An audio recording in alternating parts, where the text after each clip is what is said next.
In 1872, the smartest men on Wall Street stood in a field in the middle of nowhere and watched a man pull diamonds out of the dirt with his bare hands. They were rich. They were powerful.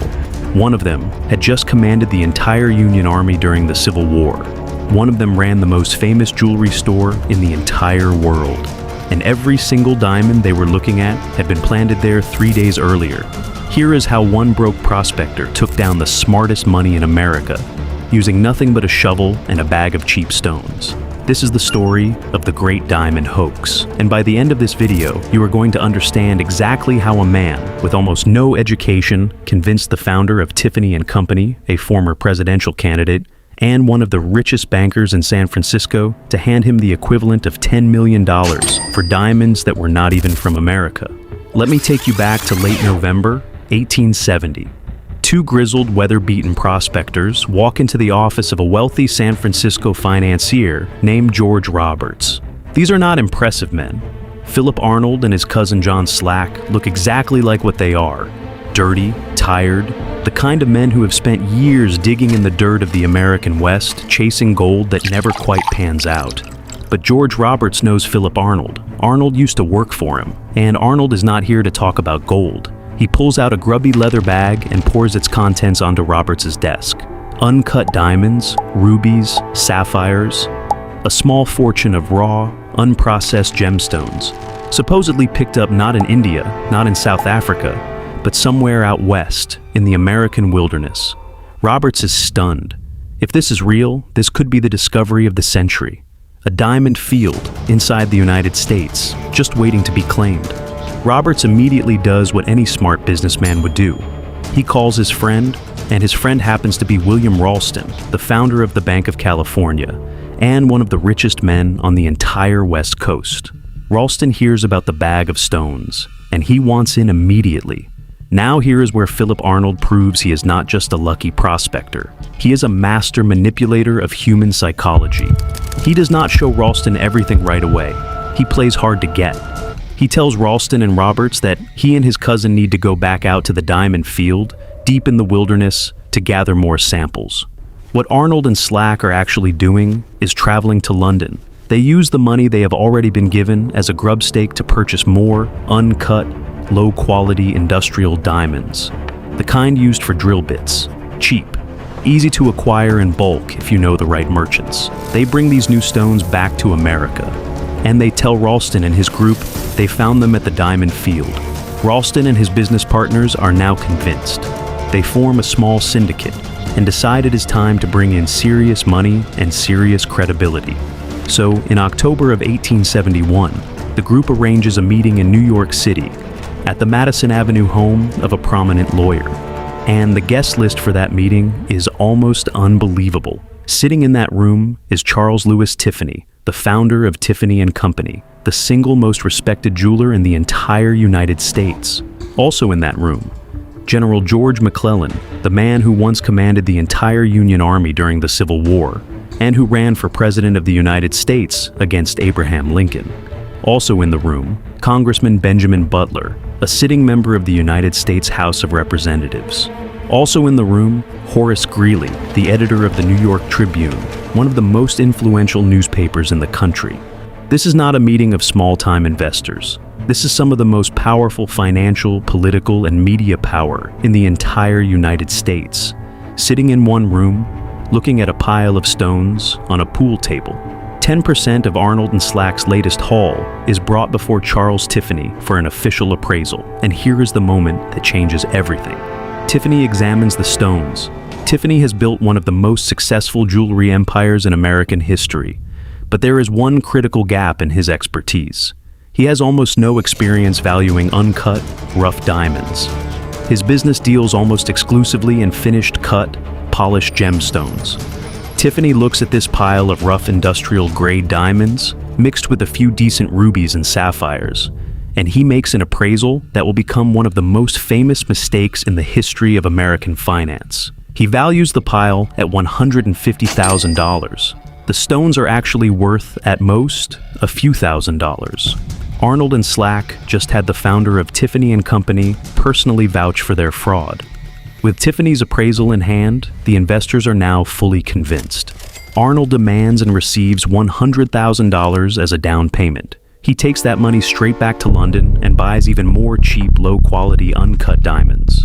But now comes the dangerous part of the scheme. The investors want to see the diamond field for themselves. They want proof. They want to walk the ground where this fortune is supposedly buried. So Arnold and Slack do something audacious. They take all of these newly purchased stones and they travel to a remote, desolate stretch of land along the border of Colorado and Wyoming territory. And there, working in secret, they begin salting the field. They bury individual diamonds, rubies, sapphires, and garnets just beneath the surface of the dirt, around anthills, near rock formations, in patterns designed to look like a natural geological deposit. It is meticulous, it is patient, and it works perfectly. On June 4th, 1872, the investors arrive at the site alongside their own hired mining engineer and, of course, Arnold and Slack as their guides. They begin to dig, and immediately they start finding gemstones, diamonds, rubies, emeralds, sapphires, lying right there in the dirt, as if the ground itself were made of jewels. The investors are losing their minds with excitement. Their own mining engineer, a man whose entire job is to evaluate the legitimacy of mining claims, looks at this field and declares it real. He has been completely fooled. With the field confirmed by their own expert, the investors move fast. They form a company, the San Francisco and New York Mining Company. Their goal, raise $10 million to purchase and develop the entire diamond field.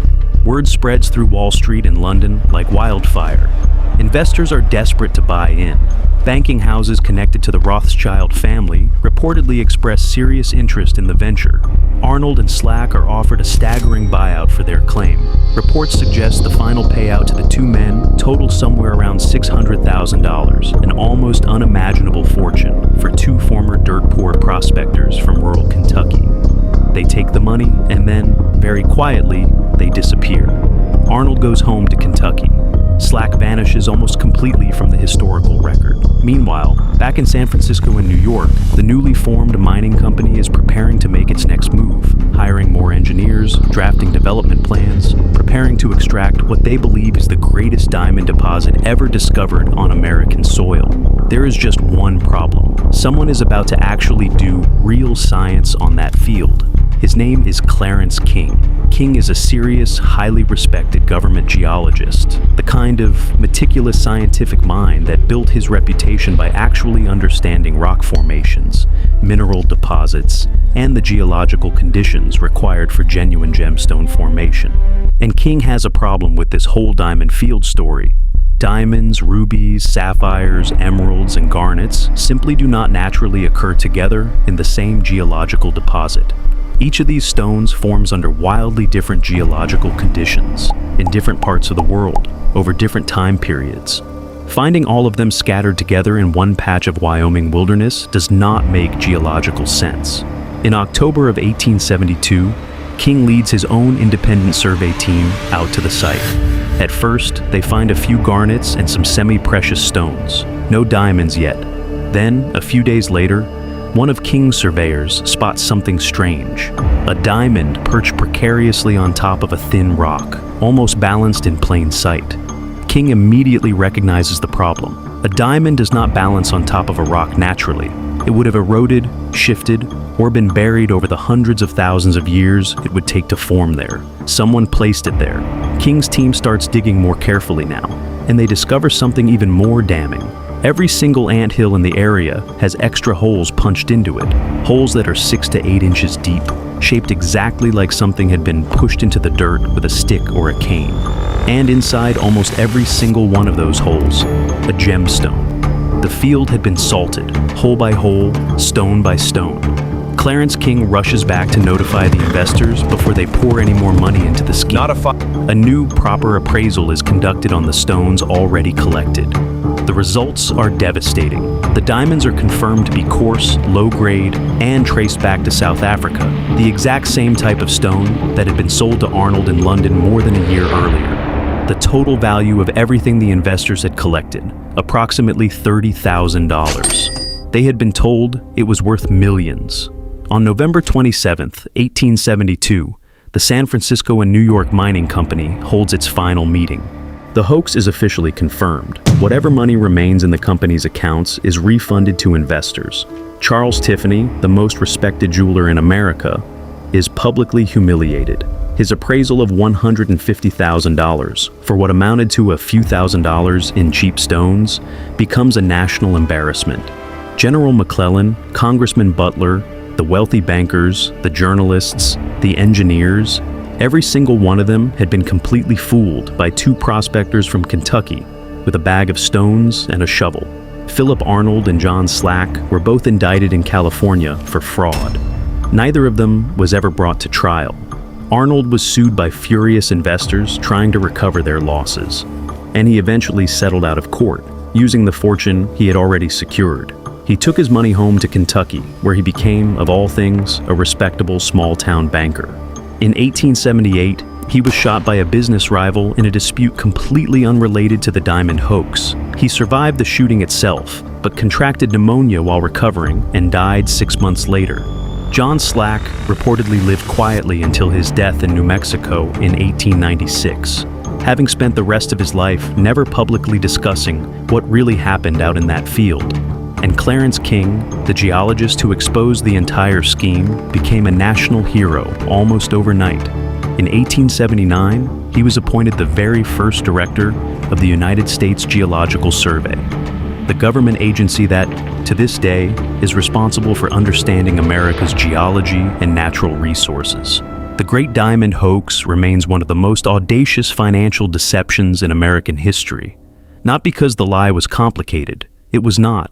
Two men with a bag of cheap stones and a shovel managed to fool the founder of Tiffany and Company, a former commanding general of the Union Army, sitting members of Congress, and some of the richest bankers in the entire country. Because when enough powerful people want desperately to believe something is true, sometimes nobody bothers to ask whether diamonds and rubies and sapphires actually belong in the same hole in the ground.